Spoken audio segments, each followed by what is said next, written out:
오늘은 전 세계 교회가 그리스도의 부활을 기념하고 축하하는 또 이 부활의 소망을 다시 한 번 더 다짐하는 부활주일로 지키게 됩니다. 그래서 오늘 설교 제목이 예수 그리스도의 부활, 이렇게 설명을 정해봤어요. 창세기 3장 사건 이후에 우리 모든 아담의 언약 자손들은 다 죄의 삭선 사망, 그렇죠? 영원히 하나님과 분리되고 죽을 수밖에 없는 존재였어요. 그리고 구약의 법에 율법에 보니까 죄를 지으면 반드시 죽어야 돼요. 그런 하나님은 죄 지은 사람을 보면 즉각 다 죽여버리면 남은 사람이 없겠죠. 그래서 하나님께서 창조부터 예수님 십자가 사건까지 모든 하나님의 언약 백성들의 죄를 보고도 못 본 척 넘어가 버렸어요. 그걸 아주 어려운 말로 한자어로 간과, 보고도 못 본 척 넘어갔다. 간과하셨다.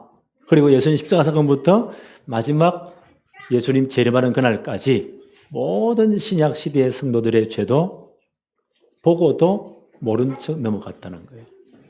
그래서 누구에게요? 죄는 반드시 죽어 해결되니까 죄의 삭선 사망이잖아요. 그렇죠? 하나님의 법이에요. 그래서 이걸 해결하기 위해서는 예수님의 십자가에 예수님을 못 박아서 그 예수님에게 모든 죄를 물었다는 거예요. 뒤집어 세웠다는 거예요. 그래서 요한이 예수님을 보고 뭐라고 말했죠? 보라, 세상 죄를 지고 가는 하나님의 어린 양이로다. 하나님 어린 양 대신 예수 그리스도를 십자가에 못 박으심으로 모든 죄를 그에게 뒤집어 씌워서 물어버린 겁니다. 그게 십자가 사건입니다. 그래서 원래 영적으로 보면요, 우리의 죄도 주님 십자가 사건에 우리도 옛사람이, 죄의 사람이 다 못 박힌 거예요. 그렇죠? 그리스도와 함께 못 박힌 거예요.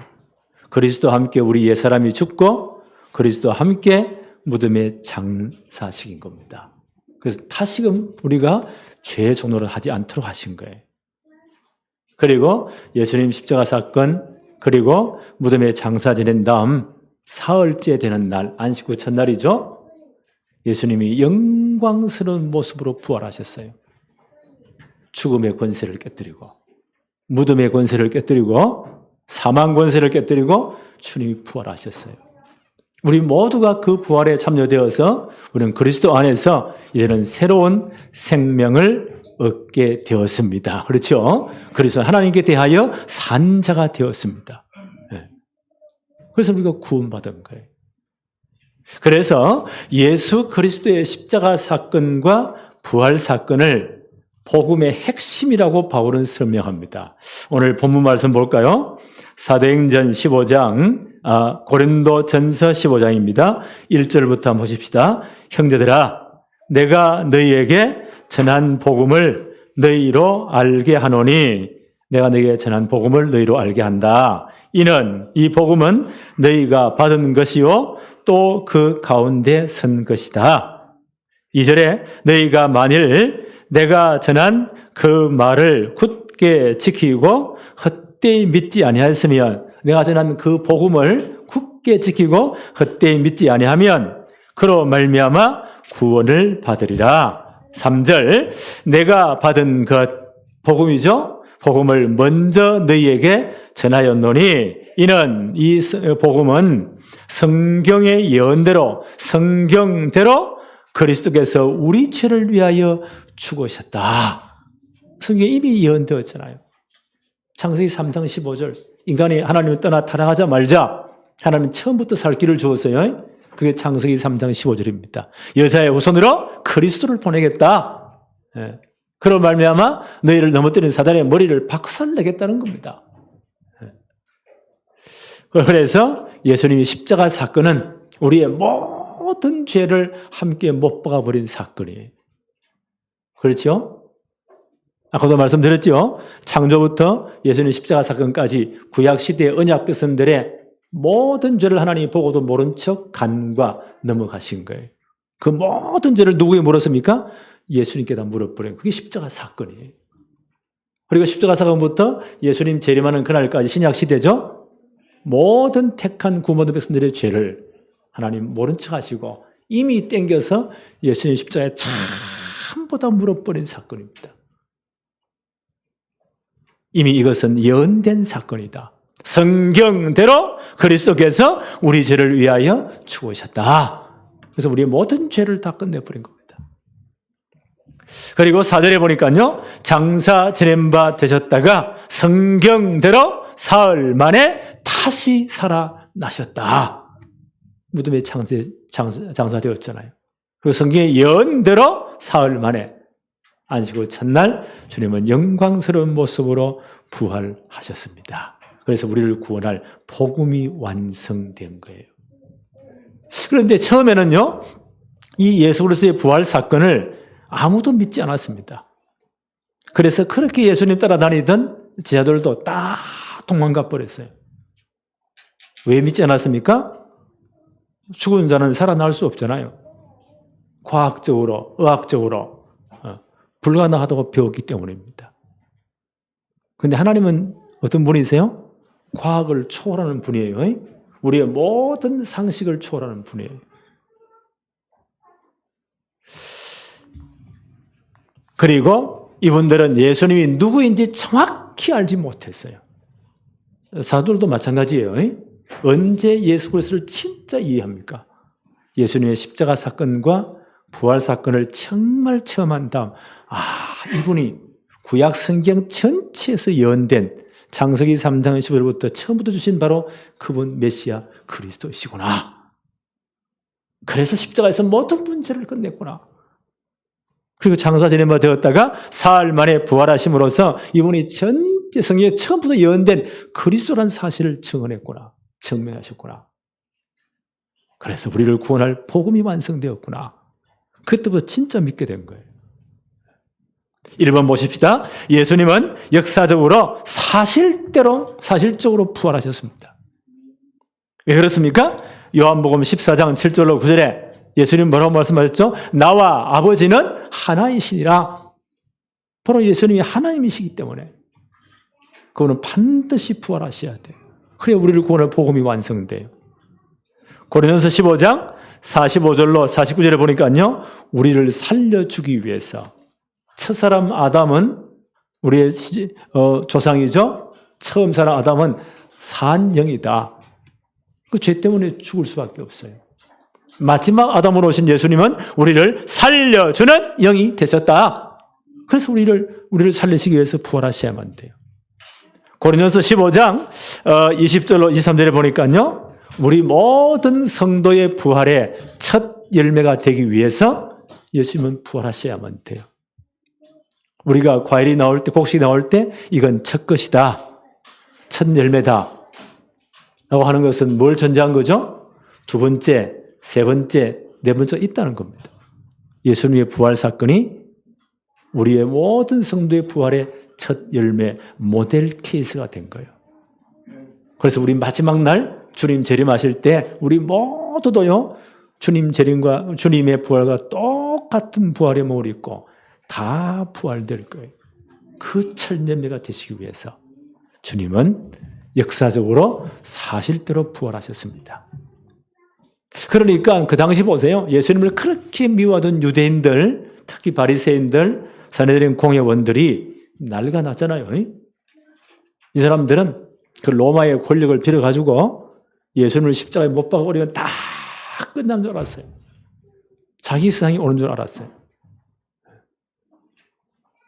그런데 예수님이 말씀하신 대로 사흘 만에 역사적으로 사실대로 부활하셨어요. 그걸 막을 수 없어요. 그 소문이 막 퍼지기 시작합니다.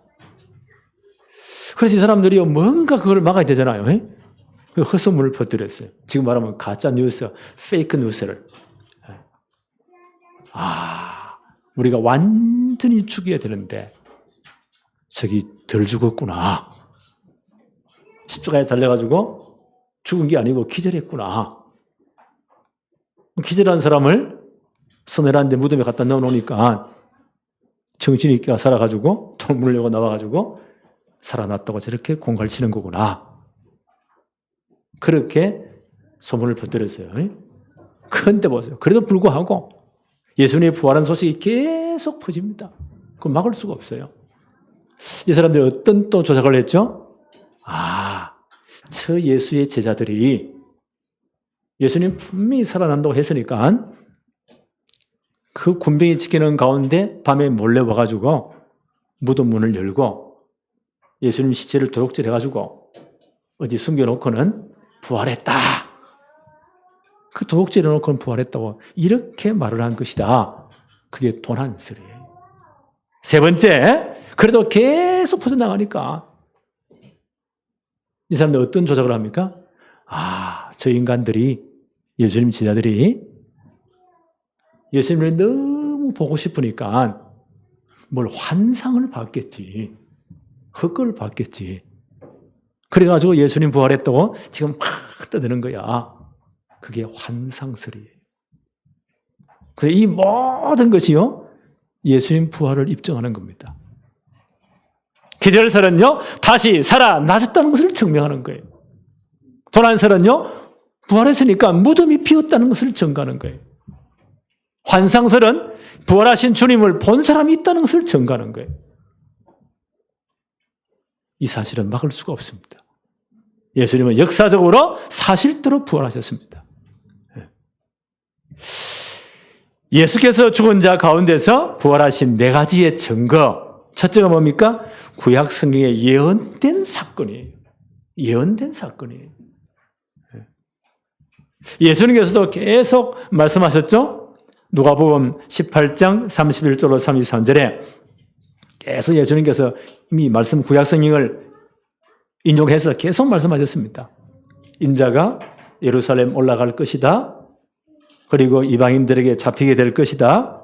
그리고 채찍질 당할 것이다. 십자가에 죽을 것이다. 사흘 만에 살아날 것이다. 그 선지자들의 말씀을 빌어서 계속 예수님 말씀하셨습니다. 예언된 사건입니다. 만약 이 예언이 이루어지지 않았다. 어떻게 되겠어요? 구약 성경 모든 성경은 다 갖다 내버려야 돼요. 그리고 예수님은 거짓말쟁이가 되는 겁니다. 이 예수님께서 죽은 자 가운데 부활하신 것은요, 두 번째, 빈 무덤이 그를 증거, 그리스도의 부활을 증거합니다. 마가복음 15장 45절로 40절에 보니까 그 당시 이 아림마대 요셉이라는 분이 아마 지위가 굉장히 높고 돈도 많은 것 같아요. 이분은 이미 예수 그리스도를 주로 영접해서 예수 믿는 분이에요. 예수님 십자가 사건을 너무 가슴 아프게 생각했습니다. 이분이 돈도 있고 굉장히 지위가 있으니까 예수님 이제 십자가에서 운명하신 후에 그 당시 로마가 전 유대 나라를 통치하고 있었죠. 로마 총독에 가서 요구합니다. 그 예수님 시체를 내게 주십시오. 내가 장례하겠습니다. 옛날이나 지금이나 지위가 높고 돈이 많은 분들 어떻게 해요? 자기 무덤을 미리 준비해요. 우리나라도 그렇잖아요. 지위 높은 분들, 이런 분들은 무덤을 미리 준비하는 분들이 많아요. 유대인들의 장례 습관은 우리보다 좀 달라요. 우리는 땅을 파고 묻잖아요. 그 사람들은 이런 절벽 같은데 바위가 많으니까 이런 바위가 깎아지 이렇게 이런 절벽에 그런데 구멍을 파요. 파가지고 거기에다가 시체를 넣고 돌로 가지고 무덤문을 딱 막아버린다 그래요. 돈 많은 사람들은 굉장히 좋은 장소에 잘 꾸미겠죠? 이분이 미리 자기 장례를 위해서 그렇게 파놓은 거예요. 예수님 시체를 달라고 해서 가지고 와서 자기 무덤에 넣고 그 편편한 돌 위에 시체를 놓고 그 전에 세마포 이래가지고 뺑뺑 돌고 머리에 손을 사고 그렇게 수의를 입히고 그 돌 위에다가 딱 시체를 이렇게 안장을 해요. 그리고 이제 큰 돌을 가지고 무덤문을 막아놓습니다. 그게 유대인들의 장례 습관이에요. 그렇게 아리마다 요셉이 자기가 들어가기 위해서 바위에 판 새 무덤에다가 예수님을 장례식을 했습니다.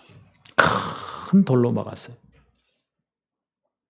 이걸 로마 군인들이라든지 그 당시 바리새인들은 유대인들이 다 봤겠죠. 그래서 총독한테 요구합니다. 제 양반이 살아있을 때 나는 십자가에 죽을 것이고 사흘 만에 부활할 것이다. 분명히 말을 했다는 거예요. 혹시 저 제자들이 시체를 도둑질해가지고 허수물을 퍼뜨리면 큰일 납니다. 그 병사를 3일만 좀 동원해 주십시오. 주의를 뺑돌로 이렇게 지키게 하십시오. 요청을 했어요. 그래서 병사들이 지킵니다. 그리고 총독의 명의로요, 거기에다가 임봉을 딱 치는 겁니다. 지금 중국에 보니까 막 이 코로나 때문에 난리요. 그 상하이라는 그 엄청난 도시가 어마어마하잖아요. 일단 뭐 의심되는 사람들은 문 딱 잠가버리고 문에다가 어떻게 해요? 종이를 딱 해가지고 도장을 꽉 찍어가지고 딱 붙여놔 버렸어요. 문 열고 나오면 떼지죠. 그럼 큰일 나는 거예요. 그와 같이요, 총독이 면역에서 황제의 임봉을 딱 찍어가지고 거기 딱 붙여놨다는 거예요. 만약 누가 와서 무덤 문을 그 엄청난 돌을 굴려가지고 옮긴다. 그게 찢어지겠죠. 발견되면 그 죽는 겁니다. 그렇게 임봉을 딱 했다는 거예요. 그리고 군인들이 딱 지켰다는 거예요. 그래도 소용이 없습니다. 안식 후 첫날 이른 아침에 그 돌이 굴러 내려가는 겁니다. 하나님이 천사를 동원하셨겠죠. 부활하신 주님이 그 무덤 가운데서 빛으로 나오시니까, 해와 같이 빛난 모습으로, 그 모습으로 나오시니까 어떤 놈이 그 앞에 군인들이요 꼼짝 말아 하겠어요. 일단 다 절도. 그리고 이것들이 뛰어가 총독에 보고하잖아요. 큰일 났습니다. 무덤 문을 열고 그분이 부활하셨습니다. 이러니까 그때 대제사장들, 사두개인들이 난리가 났습니다. 큰일 났다고. 군병들을 불러다가요, 돈을 엄청 주면서 입 막는 거예요. 절대 말하지 말아라. 성경에 보니까요, 그 돈을 주고 말하지 말라고 했다. 그거까지 다 기록되어 있어요. 빈 무덤이 예수 그리스도의 부활을 증거합니다. 세 번째, 예수님의 부활할 모습을 본 사람들이 굉장히 많이 있습니다. 오늘 성경 한번 볼까요? 고린도전서 15장 4절부터 한번 볼까요? 장사 지낸 바 되셨다가 성경대로 사흘 만에 다시 살아나사 게바는 베드로입니다. 베드로에게 보이시고 후에 12 제자에게와 그 후에 500여 형제에게 일시에 보이셨나니 그 중에 지금까지 대다수는 살아있고 어떤 사람들은 잠들었으며, 바울이 고린도전서를 기록할 그 당시까지 500여 형제들이 예수님 부활 모습을 봤는데 대부분이 살아있다. 7절에 보니까 그 후에 야고보에게 보이셨으며, 예수님의 동생 야고보입니다. 그분도 보이셨으며, 그 후에 모든 사도에게 보이시고 12제자에게 다 보이셨잖아요. 8절에 보니까 맨 나중에 만삭되지 못하여 난 자 같은 내게도 보이셨느니라. 누굽니까? 바울이죠. 바울이 자기를 겸손히 표현해서 만삭되지 못하여 난 자 같은 내게도 부활하신 주님이 다메섹도서에 나타나셨잖아요. 그때 바울이 진짜 복음을 이해했잖아요. 부활하신 주님을 진짜 깨닫고. 이런 사람들이 초대교회에 굉장히 많이 계셨다는 거예요.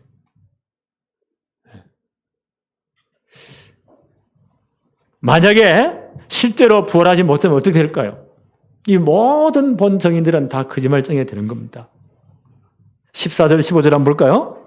그리스도께서 만일 다시 살아나지 못하셨으면 우리가 전파하는 것도 헛것이요, 또 너희 믿음도 헛것이며, 또 우리가 하나님의 거짓 증인으로 발견되리니 우리가 하나님이 그리스도를 다시 살리셨다고 증언하였습니다. 만일 죽은 자가 다시 살아나는 일이 없으면 하나님이 그리스도를 다시 살리지 아니하셨으리라.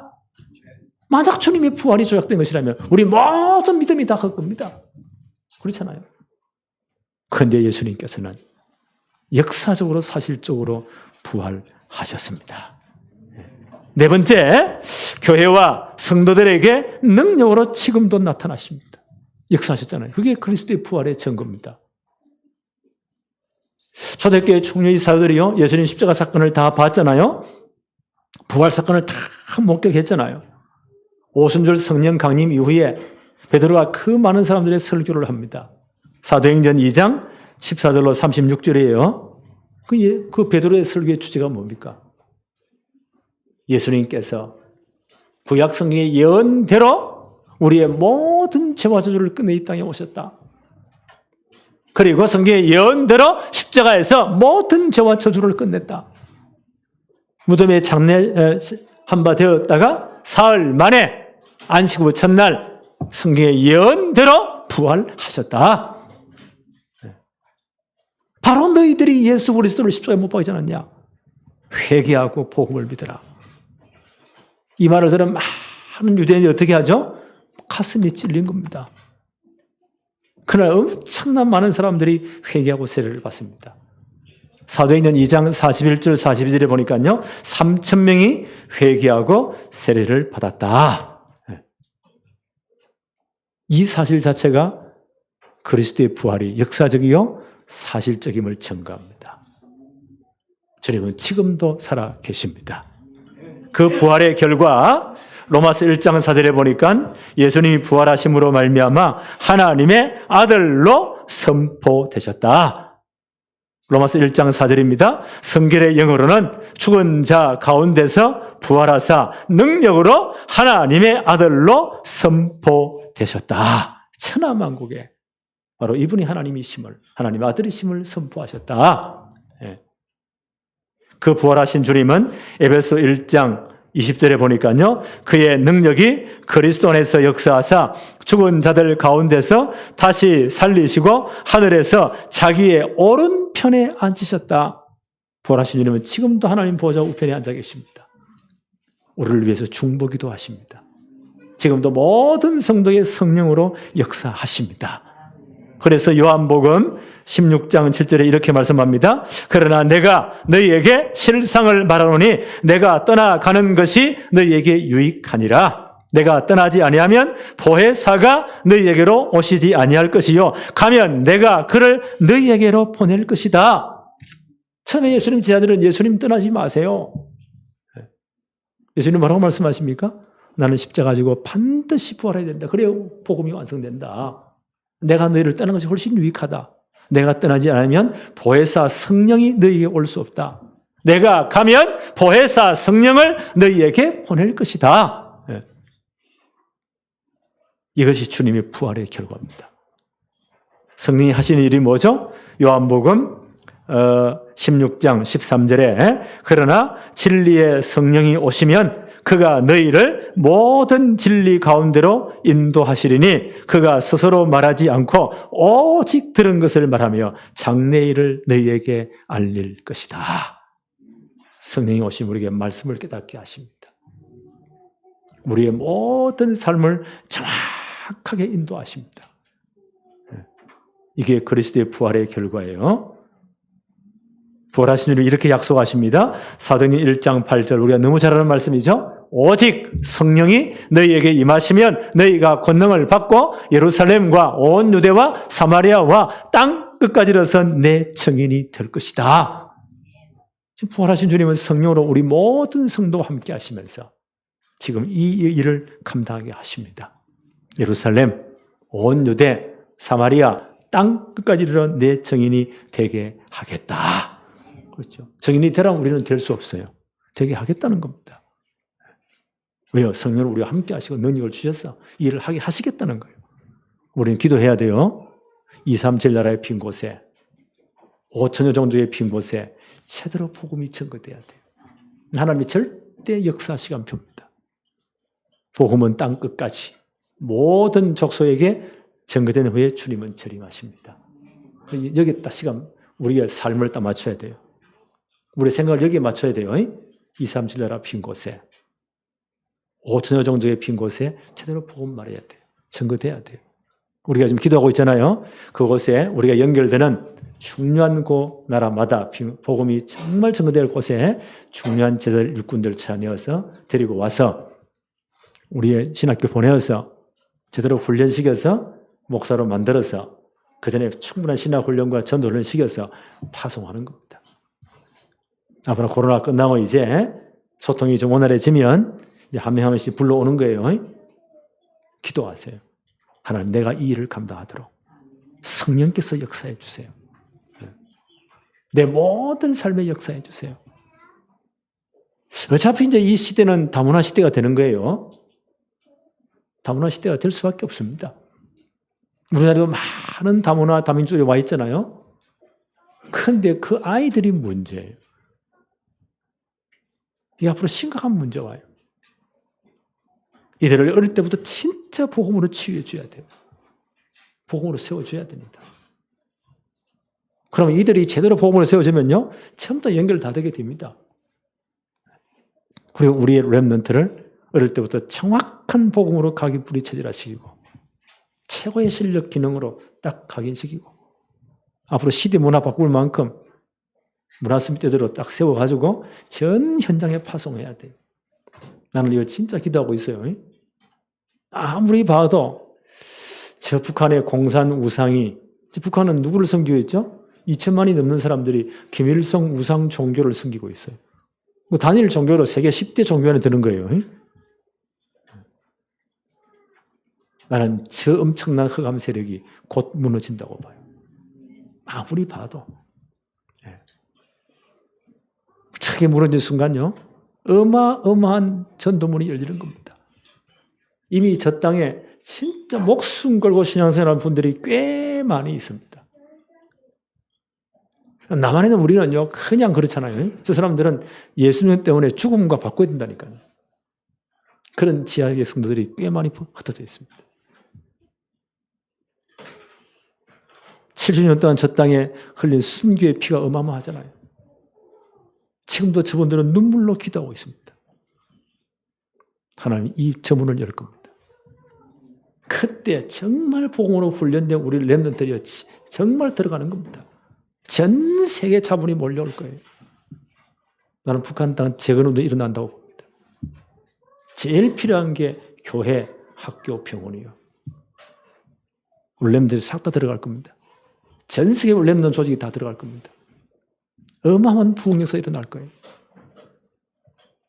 그날이 속히 올 겁니다. 나는 그걸 계속 기도하고 있습니다. 여기에 우리 자녀들과 우리 렘넌트들이 서임받도록, 우리 다락방의 모든 렘넌트 서임받도록 하나님 그 이 큰 역사를 준비하는 것 같아요. 지금도 부활하신 주님은 성령으로 우리 함께 하시고 이 일을 진행하실 겁니다. 이걸로 진짜 기도하세요. 빌립보서 3장 21절에 보니까요, 그는 부활하신 주님이죠. 만물을 자기에게 복종하게 하실 수 있는 자의 역사로 우리 낮은 몸을 자기 영광의 몸의 형체와 같이 변화되게 하실 것이다. 마지막 날 이 엄청난 일이 일어날 겁니다. 주님 재림할 때. 이 소망이 우리에게 있습니다. 그렇죠? 이제 우리는 성령의 능력으로 주님 명령하신 237 나라 빈 곳에 복음화, 정말 이 TCK들을 제대로 복음으로 치유하는 것, 우리 렘넌트를 최고의 영적 서밋, 기능 서밋, 문화 서밋 만들어서 시대 사진에 파송하는 것, 이 축복이 오늘부터 주님 오는 그날까지 우리 모든 성도와 교회에 누려지기를 바랍니다. 하나님 아버지 감사합니다. 오늘 부활 주일을 우리가 지키면서 예수 그리스도의 부활의 역사적인 사실적인 이 사실들과 지금도 성령으로 우리와 함께 하시며 능력을 주시고 237 나라 복음화하며 TCK를 치유하며 우리 렘넌트들을 최고의 서밋으로 만들어 파송하는 시대에 살리는 이 사역을 감당케 하심을 감사합니다. 이 축복을 주님 오늘 그날까지 우리 모든 성도와 우리 다락방의 모든 교회와 우리 렘넌트들이 이 축복을 누리게 하여 주옵소서. 예수 그리스도 이름으로 기도하옵나이다. 아멘.